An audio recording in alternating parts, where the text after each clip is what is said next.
नमः शंकर शारदाभ्यां श्री गुरुभ्यो नमः। आप समस्त सज्जनों का हार्दिक स्वागत अभिनंदन है। सज्जनों, समाज में ये देखा जाता है कि लोग कहते हैं हम तो अग्निहोत्र करते हैं प्रतिदिन। तो प्रश्न ये सकता कि आपको क्या समस्या, अग्निहोत्र करते तो अच्छी बात है। हमें कोई समस्या नहीं है। अग्निहोत्र शास्त्र में किस रूप में कहा है, हम इसका ही विवेचन कर रहे हैं। बाजार से टीन की अंगीठी नुमा एक आकार का बनाया हुआ पात्र ले आना, उसमें आग जला करके हवन करने को अग्निहोत्र नहीं कहते। ये मैं सादर निवेदन करना चाहता हूँ। मुझे किसी भी सज्जन से किसी प्रकार का द्वेष नहीं है, परंतु हम समझे कि मनमाना आचरण हम ना करें, क्योंकि आपके ही पक्ष के लिए है। यह शास्त्र विधि मुत्सृज्य वर्तते कामकारतः न स सिद्धिमवाप्नोति न सुखं न परांगति। ये बात समझ। मनमाना आचरण करेंगे तो सिद्धि नहीं होगी, सुख नहीं होगी, परागति भी नहीं होगी। इसलिए अग्निहोत्र किस विधि से करना चाहिए वह पहले शास्त्र से जान लेना चाहिए।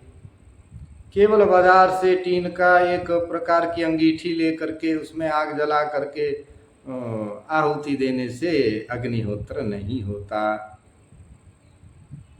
आप इस विधि को समझे।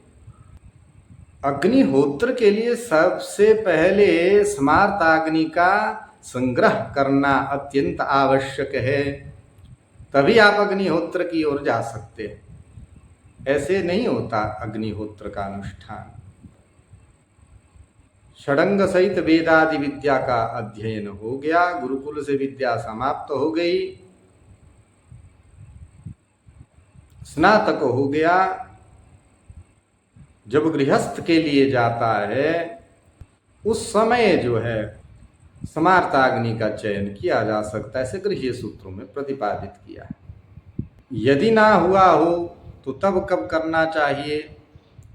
तो स्मार्ताग्नि का फिर से चयन जो है दाय भाग के समय में करना चाहिए। दाय भाग का अर्थ है जब एक पिता के अगर 2-3 पुत्र हैं, उनका जब अलग अलग अपना रहन सहन हो जाता है, चूल्हा चौका अलग से जलाने लग जाते हैं, तो उस समय जो है स्मार्ताग्नि का चयन कर लेना चाहिए।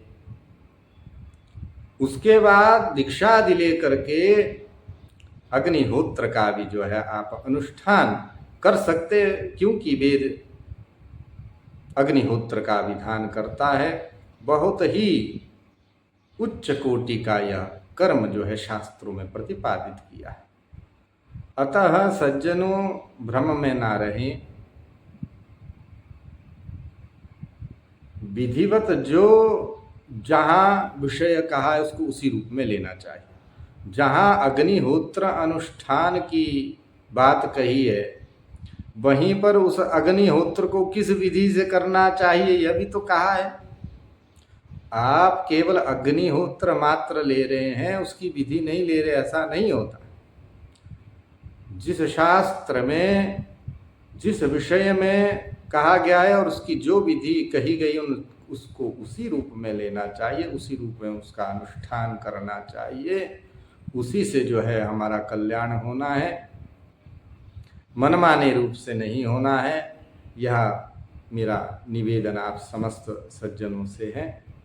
कृपया हम जो है अपनी अपनी वेद शाखा के गृह्य सूत्रों के आधार पर जो जो विषय कहा है उस आधार पर अग्नियों का चयन करते हुए अग्निहोत्र तक हम जाएं, ऐसा मेरा निवेदन है।